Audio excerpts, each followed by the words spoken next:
It's an increase to Maryland's minimum wage Delegate Adrian Boafo wants to put to a vote, phasing in a raise from $15 an hour to $20 an hour over 2 years. The minimum wage in Maryland is not enough to meet the cost of living. All working people deserve to be able to earn enough when they work, to be able to feed their families and afford a place.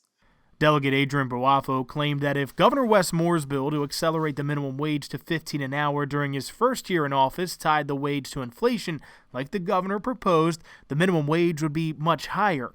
If we would have done that, we would have been about $23, $24 an hour. What we're saying is let's phase in $5 more by 2028. According to the Bureau of Labor Statistics wage inflation calculator, Boafo's number is wildly inaccurate. The calculator shows less than $1 an hour increase over the 2 years since the bill was introduced.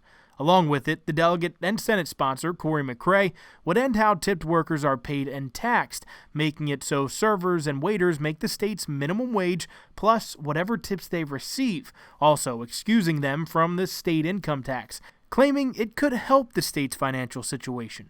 Revenue coming into the state from income taxes, from all workers getting a raise and tipped workers getting a significant raise, far exceeds any cost to the state as a result of a tax credit. Tipped workers from areas around the state say their current paychecks don't meet enough to cover the necessities.